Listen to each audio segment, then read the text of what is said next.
Assalamualaikum warahmatullahi wabarakatuh. Innal hamdalillahilladzi nahmaduhu wa nasta'inuhu wa nastaghfiruh wa na'udzu billahi min syururi anfusina wa min sayyiati a'malina. May yahdihillahu fala mudhillalah wa may yudlilhu fala hadiyalah. Asyhadu an la ilaha illallah wahdahu la syarikalah wa asyhadu anna Muhammadan abduhu wa rasuluh la nabiyya ba'dah.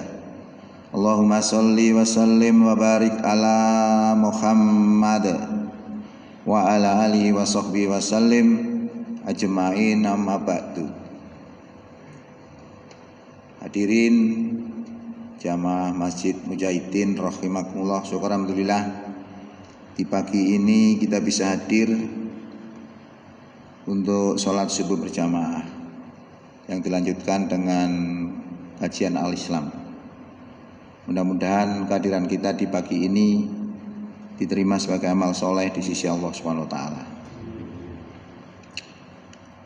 Berdasarkan permintaan dari Tamir sini mengendaki supaya kita menyampaikan materi yang terkait dengan pemilu, yang judulnya kurang lebih saya sedikit lupa, adalah dampak yang ditimbulkan apabila memilih pimpinan tidak sesuai dengan apa yang Allah tunjukkan.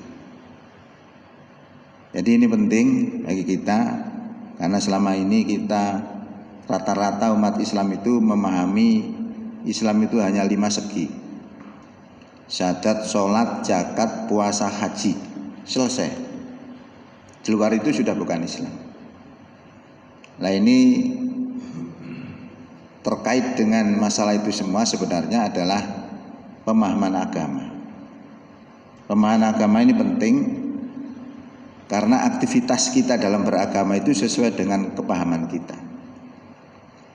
Kalau misalnya kita ambil contoh peristiwa di Al-Zaitun yang kemarin, ribut-ribut itu masalahnya apa? Masalahnya ada paham agama aja. Ya, di situ yang aneh, yang agak nyeleneh gitu. Siapa yang tidak masuk kelompoknya itu dianggap kafir. Dan di Mojokerto itu banyak juga sebenarnya, cuma terselubung. Kalau sudah dianggap kafir, maka hartanya menjadi halal, boleh diambil paksa. Itu dari sebuah paham. Nah, tapi kalau kita bantah, dia pun juga akan membantah. Karena apa? Karena yang dilakukan itu dia merasa tidak salah, karena dia mengacu sebuah ayat juga. Mengambil harta itu mengacu sebuah ayat dalam Quran surat Al-Hasr ayat 6 yang intinya apa? Harta-harta yang berada di orang kafir itu termasuk harta fai'. Harta fai' itu diperoleh tanpa peperangan. Lah dia menganggap itu, maka dia mengambilnya tidak segan, amal soleh itu. Nah, ini kan bahaya. Paham-paham seperti ini. Nah, di sini saya hanya mengomentari bahwa dia tidak bisa membedakan orang kafir. Orang kafir itu kan ada dua macam. Ada orang kafir harbi. Orang kafir harbi itu adalah orang kafir yang boleh diperangi. Karena apa? Karena mereka memerangi umat Islam, mengganggu umat Islam. Nah, sebenarnya saat itulah turunnya ayat-ayat radikal itu di situ. Ayat-ayat radikal itu turunnya karena solusi sebagai jawaban atas aksi gitu. Nah, kalau orang-orang kafir yang dua adalah zimmi. Kafir zimmi itu adalah kafir yang pasif, kafir yang tidak mengganggu umat Islam. Haknya ini sama dengan orang-orang yang beriman. Ya. Nah, dasar yang digunakan adalah Quran juga. Quran surat Mumtahanah ayat 8 kurang lebih. La yanhaakumullahu 'anil ladzina lam yuqatilukum fid dini wa lam yukhrijukum min diyarihim. Allah tidak melarang kamu, ayat tadi ya. Allah tidak melarang kamu untuk berbuat baik dan berlaku adil kepada orang kafir yang tidak memerangi kamu karena agama dan tidak mengusir kamu dari kampung halaman. Sesungguhnya Allah cinta kepada orang yang berbuat adil. Nah, ini dasarnya. Ini toleransi Islam terbesar untuk kepada orang-orang yang non muslim, boleh berbuat baik selama mereka pasif, selama mereka tidak mengganggu. Tetapi ketika mereka mengganggu, dibolehkan. Nah, ini makanya terkait dengan pemilihan itu juga adalah sebuah paham. Kalau orang itu memahami Islam itu hanya 5 sisi saja, maka persoalan-persoalan seperti itu dianggap bukan dunia, bukan agama, tapi masuk kategori dunia. Hadirin rahimakumullah. Untuk itu kita mencoba untuk melihat bagaimana sih memahami Islam itu. Karena memahami Islam itu macam-macam orang itu. Kalau dalam dunia akademik yang saya pelajari di kampus-kampus itu, studi Islam atau studi agama umumnya ya, itu ada caranya. Ada 2 model. Pertama, itu dengan metode historisitas. Historisitas itu mempelajari agama dari pemeluk agama tersebut. Dilihat tingkah laku pemeluk agama itu kayak apa, sehingga disimpulkan, oh agama A itu begini, agama B itu begini. Ya. Makanya tahun 2008 itu ada seorang membuat sebuah film yang bernama Jadwal, itu seorang Belanda itu. Membuat sebuah film membuktikan kepada dunia bahwa ajaran Islam adalah ajaran tidak cocok dengan kemanusiaan. Karena saat itu musimnya teror. Nah, saya sudah langsung ngerti. Jadwal di sini jelas mempelajari Islam dengan metode historisitas. Karena dia melihat perilaku pemeluk agama itu. Nah, itu akhirnya menghasilkan orang-orang yang inklusif. Nah, untuk tujuannya itu dia membawa bukti ayat-ayat yang radikal. Nah, di sini juga nanti berkembang lagi sebenarnya. Sekarang ada namanya moderasi agama, supaya orang itu moderat. Nah, akhirnya muncul macam-macam paham agama.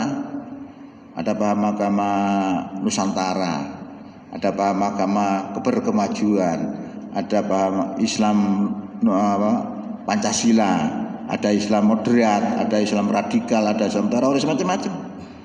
Nah, Islam yang paling benar siapa? Semua mengklaim paling benar. Yang paling benar adalah Islamnya Rasulullah. Sebenarnya macam-macam nama itu tidak penting. Yang penting melanggar syariat apa enggak. Ya, jadi kalau kita melihat mengacu kepada Islamnya Rasulullah, Rasulullah itu acuannya dalam menjalankan Islam Al-Quran. Nah, Al-Quran itu isinya juga moderat, juga radikal. Umpama anjuran-anjuran moderasi agama itu tadi kemudian kita terapkan, kita pegang betul, berarti ayat-ayat yang radikal harus dibuang. Padahal dalam Quran itu ayatnya ada 2 itu. Ya radikal, ya juga moderat. Apa contohnya radikal? Banyak sekali. Misalnya yang terdapat dalam Quran 9 Taubat ayat 111 ya. Innallaha astara minal mu'minina anfusahum wa amwalahum bi anna lahumul jannah. Yuqatiluna fi sabilillahi wa yaqtuluna wa yuqtalun. Al-ayah. Sesungguhnya Allah telah membeli orang-orang beriman itu harta dan diri mereka itu dengan memberikan surga untuk mereka. Mereka berperang di jalan Allah, mereka membunuh atau terbunuh. Radikal ini. Allah yang menurunkan ini. Apa kita buang? Tidak seperti itu. Nah, di sini nanti dibutuhkan kepahaman. Kepahaman agama itu kayak apa? Kuncinya sebenarnya ada di Quran versi nuzul. Versi nuzul ini kayak apa? Quran yang kita pegang biasanya itu adalah Quran versi kitab yang tertulis dari Fatihah sampai An-Nas. Tapi ada Quran lain yang kita tidak memperhatikan. Apa itu? Yang Quran turunnya dari Iqra sampai surat 5 ayat 3. Al-yawma akmaltu lakum dinakum wa atmamtu alaikum nikmati wa raditu lakumul Islam madina. Itu ayat terakhir. Kok tidak ditulis seperti itu? Kenapa? Tidak ada orang bertanya. Padahal itu kunci memahami Islam. Nah, munculnya gerakan-gerakan radikal itu ya sebenarnya pemahaman itu aja. Dia menerapkan Quran itu. Ya, contoh begini. Dalam Quran surat 2 ayat 216 itu mengatakan begini. Kutiba alaikumul qital. Diwajibkan atas kamu perang. Wajib loh. Nah, karena dia merasa orang beriman, dilaksanakan perang atas nama jihad fisabilillah. Di tengah jalan meninggal. Kadek lama. Selalu kalah. Kalau kita melihat perjuangan Islam di Indonesia itu sebelum 45 sampai sekarang tidak pernah berhasil. Nah, itu kenapa? Harus kita lihat kenapa Rasulullah dalam 20 tahun berhasil. Itu harus kita lihat. Kuncinya ada di Quran versi nuzul. Nah, Quran versi nuzul itu dimulai dari Iqra. Iqra bismi rabbikal ladzi khalaq, khalaqal insana min 'alaq. Kenapa Allah turunkan itu? Kok tidak diturunkan Al-Fatihah? Nah, karena saat itu objek dakwah itu adalah orang-orang Mekah. Orang Mekah itu menganggap Tuhan itu 3. Lata, Uzza, dan Manata. Diturunkan oleh Allah counternya, jawabannya. Bacalah dengan nama Tuhan yang telah menjadikan manusia dari segumpal darah. Di counter, bukan Lata, Uzza, dan Manata. Tapi Allah Tuhan ini yang menjadikan manusia dari segumpal darah. Jadi jawaban atas aksi. Turun sampai terakhir surat 5 ayat 3. Diturunkan selama 22 tahun lebih. Oke. Itu adalah cara-cara melaksanakan Quran. Itu juga kepahaman.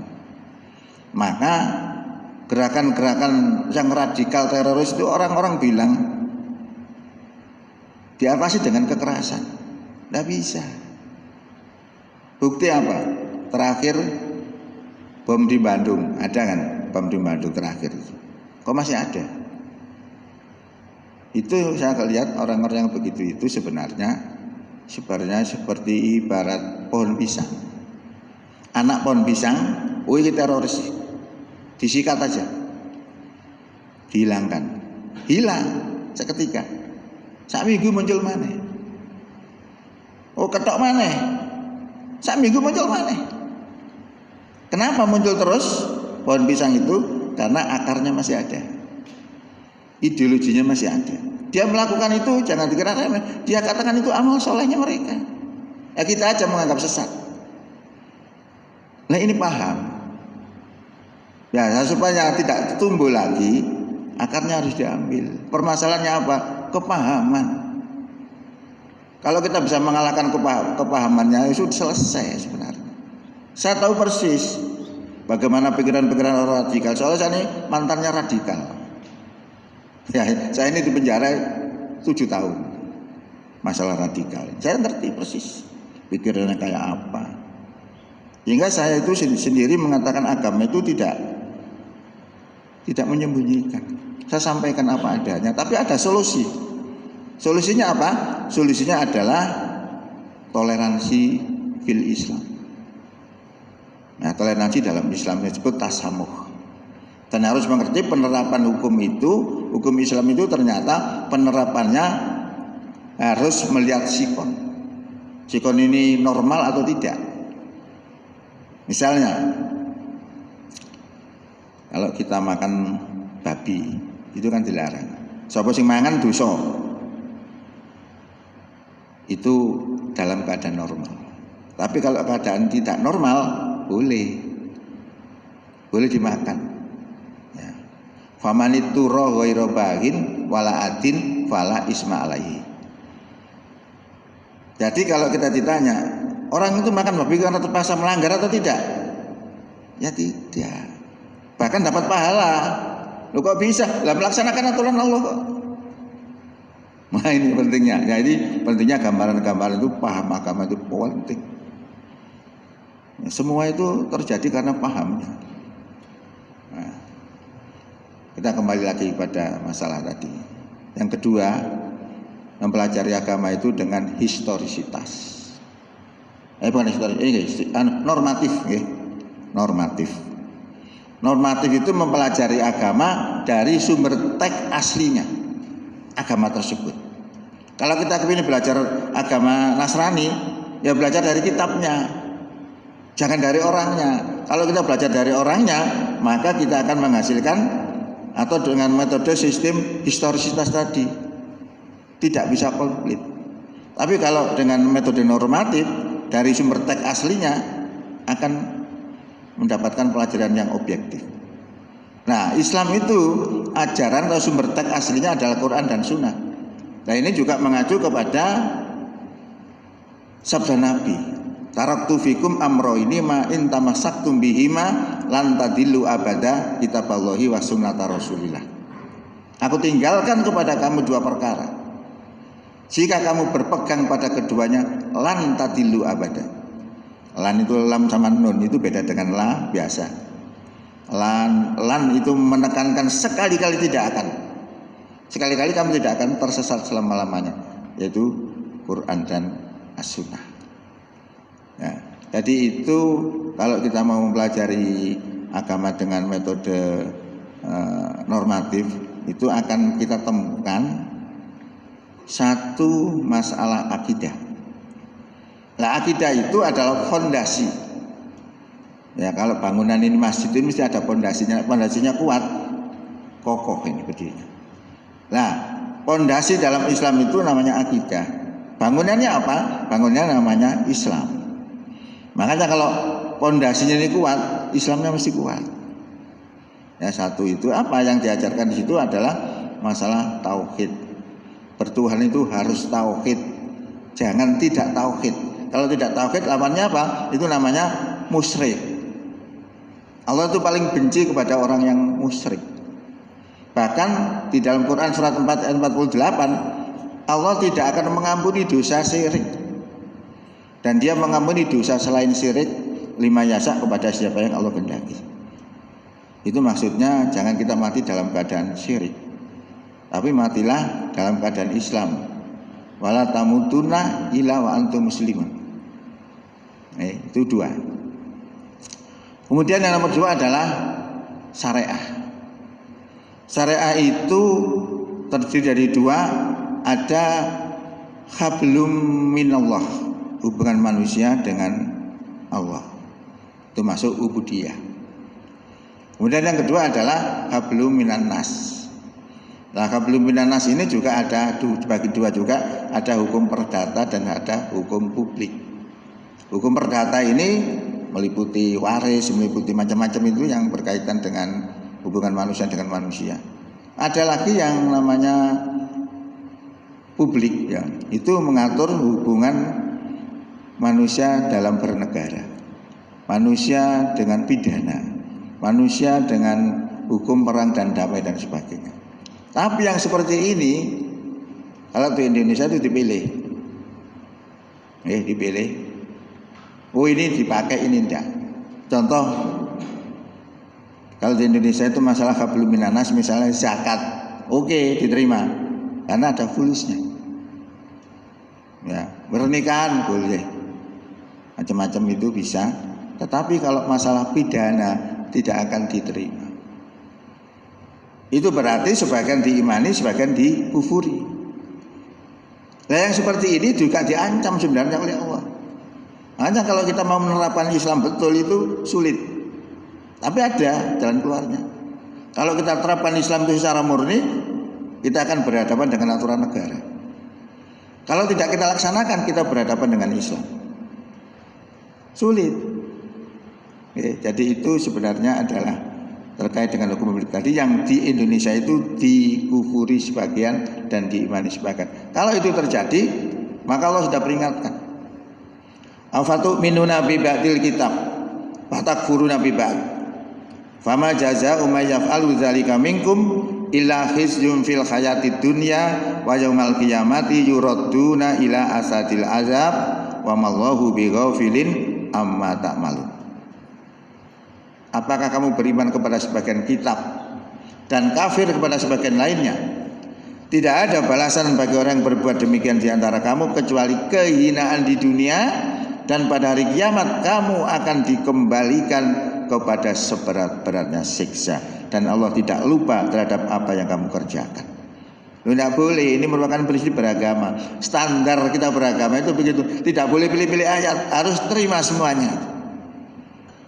Karena apa? Karena Allah sudah mengatakan, ya, ucapan orang beriman itu apabila diseru kepada aturan Allah dan kepada aturan Rasul untuk menghukumi antara mereka itu, jawabannya adalah sendiko dawuh, tidak ngenyang, tapi adalah sami'na wa ata'na. Kami dengar dan kami taat. Itu prinsip orang beriman, ya. Nah, itu kondisi kita. Nah, kemudian yang nomor 3 adalah dari pelajaran normatif tadi, akhlak. Bagaimana akhlak kita kepada Allah, bagaimana akhlak kita kepada Rasul, kepada orang tua, kepada tetangga, kepada muslim, kepada non muslim, kepada flora dan fauna, semua diatur. Itu baru Islam objektif. Nah, terkait dengan hukum publik tadi yang ada kaitannya dengan masalah memilih pemimpin, itu ada. Ya, kalau dalam Quran itu ada hukum-hukumnya, maka itu termasuk agama. Nah, dalam Quran disebutkan,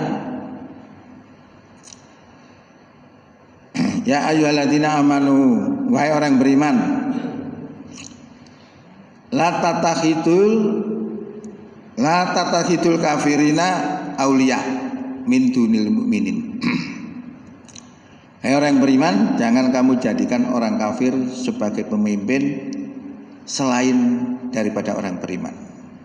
Jadi artinya yang tersirat di situ, pilih orang beriman, ojo milih orang kafir. Wa may yaf'al dzalika, barang siapa berbuat demikian, falaisa minallahi fi syai', maka tidak akan mendapatkan pertolongan Allah sedikit pun, illa kecuali karena siasat takut kepada mereka. Wa yuhadzirukumullahu nafsahu wa ilallahil masir. Allah memperingatkan kepada diri siksanya, dan kepada Allah lah tempat kembali. Apa efek yang ditimbulkan? Kalau kita tidak memilih orang beriman, lepas, Allah tidak akan memberikan pertolongannya. Ini dampak yang ditimbulkan. Lah, orang beriman itu kayak apa? Sulit kita bedakan. Mereka juga sholat, juga puasa, tapi masalah amanah saya nggak ngerti. Karena kalau itu sudah jatuhnya pada lain, bisa jatuh pada kemunafikan juga. Ya.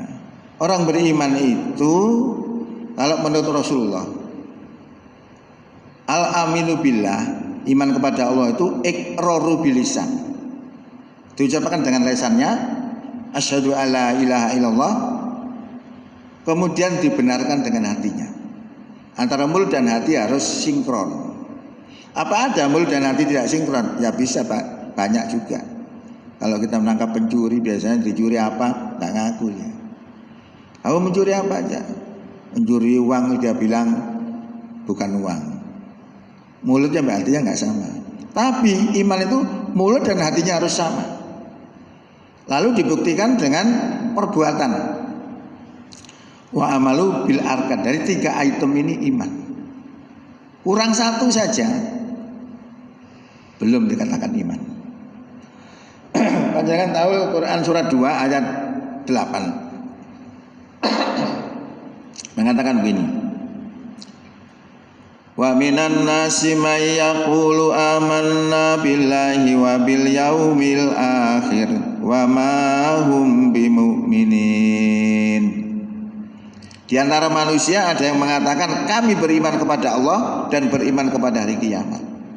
Allah menjawab, wa ma hum bimu'minin. Padahal mereka tidak beriman. Kenapa Allah katakan tidak beriman? Ya hanya akun-akun saja. Maka kalau orang itu beriman tidak akan benci kepada Islam, tidak akan. Kalau disodori dengan syariat Islam, oke. Karena ini sudah dikatakan kalau disuruh kepada aturan Allah dan aturan Rasul, ucapannya adalah sami'na wa ata'na.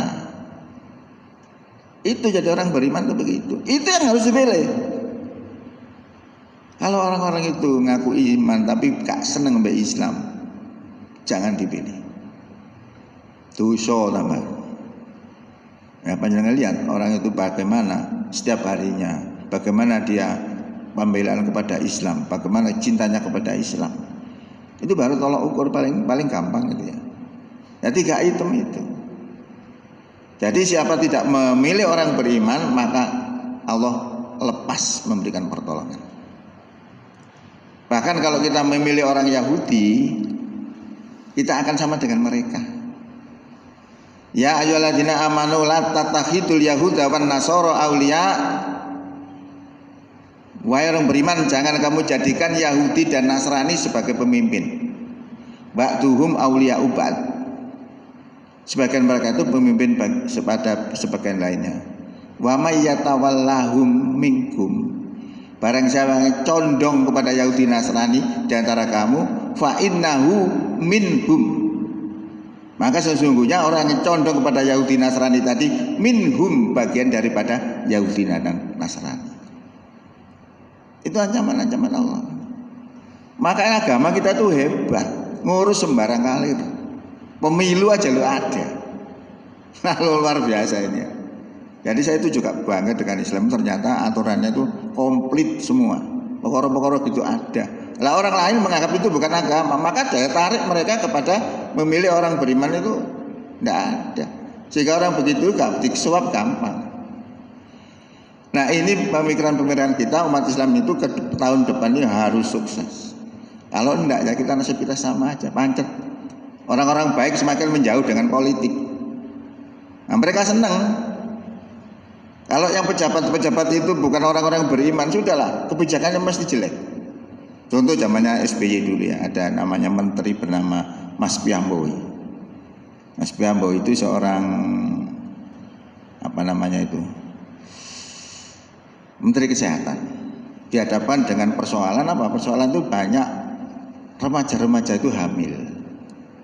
Banyak apa cara mengatasi? Akhirnya dibuat satu keputusan, boleh melakukan hubungan seks, pokoknya pakai kondom supaya tidak hamil. Nah, akhirnya dengan keputusan itu pada malam harinya, banyak di alun-alun itu pagi-pagi dilihat banyak kondom-kondom. Lah ini yang menyakitkan umat Islam sebenarnya. Artinya seks bebas itu boleh, pokoknya pakai kondom gitu. Lah karena yang memberi kebijakan itu orang tidak mengacu pada agama. Maka orang yang milih syar'i itu ya orang harus dilihat. Orang itu imannya temenan. Itu insya Allah kita meringan di hadapan Allah nanti. Apa kon biar kok milih iko? Ada alasannya. Itu penting bagi kita. Nah, maka ini tadi adalah menunjukkan bahwa agama itu cakupannya tidak sekedar syahadat, salat, zakat, puasa, haji, termasuk pemilu itu ada. Yang khususnya memilih pemimpin ya, cuma bentuknya aja macam-macam. Makanya orang-orang itu juga ada yang mengatakan Islam itu harus begini, harus begini. Sebenarnya Rasul sendiri tidak menetapkan bentuknya kayak apa. Yang ada dalam Quran itu adalah menggunakan hukum Islam. Wa man lam yahkum bima anzalallahu faulaika humul kafirun. Barang siapa tidak menggunakan aturan yang diturunkan Allah, faulaika humul kafirun, maka mereka adalah orang kafir. Loh, kok orang keren kayak itu. Nah ini yang diterapkan oleh orang-orang yang radikal itu begitu. Tapi dia tidak mengerti pelaksanaan. Contoh aja begini. Ya ayyuhalladzina amanu kutiba alaikumusiyam. Hai orang beriman, diwajibkan atas kamu poso. Karena diwajibkan poso, hari ini harus poso. Wajib itu. Ternyata yang begitu itu nggak benar. Karena dia nggak ngerti waktunya. Kapan poso itu? Poso adalah tunggu Ramadan. Kalau belum Ramadan ya tidak usah poso Ramadan. Kecuali orang nyaur ya. Nah sama dengan tadi ya ayyuhalladzina amanu kutiba alaikumul qital, diwajibkan atas kamu perang, berangkat perang. Ya belum tentu benar. Karena waktu perang itu ada. Kapan? Kalau didolimi. Lu sudah didolimi kok. Ada lagi syaratnya. Kualitas dan kuantitas. Kualitasnya harus apa? Harus sabar. Kuantitasnya berapa? 1:10. Quran surat 8 ayat 65 panjenengan baca. Ya. Karena umat Islam banyak yang tidak sabar, kualitasnya rendah, diturunkan grade-nya oleh Allah menjadi 1:2.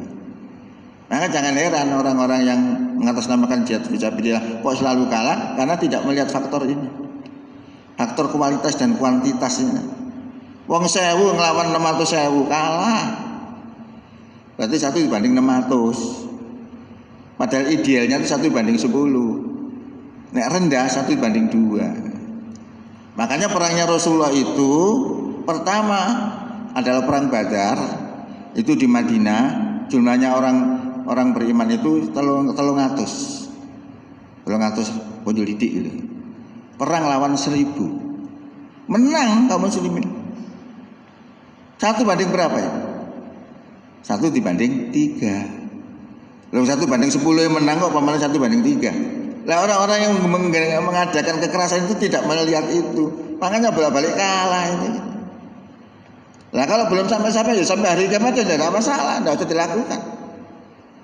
Lah apa yang harus dilakukan? Kalau Rasulullah perjuangannya dimulai dengan Iqra, kita dari apa? Itu jawaban pertanyaan yang harus dijawab. Ketika kita nggak bisa jawab, ya itu yang terjadi. Sehingga kalau kita sudah mengerti seperti itu, kita hidup di Belanda bisa, di Indonesia bisa, di Arab Saudi apalagi, di negara Soviet bisa. Karena ngerti apa yang harus dilakukan dalam kondisi darurat. Maka penerapan hukum itu harus dilihat ini darurat atau tidak. Seperti COVID kemarin, saya kalau ke masjid itu macam-macam, ono sing benggang, ono sing rapat. Saya tidak pernah komentar karena saya ngerti permasalahannya. Sing benggang dipadani, ojo ngono iku nurute madhab WHO. Sing bener iku rapat. Nah dia sendiri juga nggak ngerti. Penerapan hukum itu tergantung situasi. Kalau memang COVID kemarin adalah menular, maka benggang itu wajib. Kalau COVID kemarin itu adalah rekayasa, ya nggak perlu benggang. Nah itu kan masih tanda tanya semua gitu. Nah itu adalah pemahaman keislaman kita, supaya kita ke depan itu lebih paham tentang sesuatu, sehingga kita bisa menempatkan diri kita harus berbuat apa. Yang penting adalah tahun 2024 ini pemilu jangan salah pilih. Umat Islam yang baik-baik wajib merebut itu supaya bisa memberikan kebijakan. Kebijakan itu kalau yang memberikan kebijakan bukan orang beriman, ya pasti putusannya tidak memihak kepada Islam. Itu yang terjadi.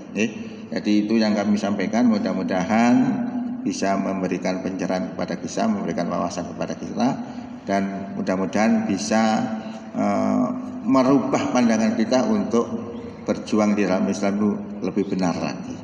Sekian, mudah-mudahan manfaat. Bila taufik wal hidayah. Assalamualaikum warahmatullahi wabarakatuh.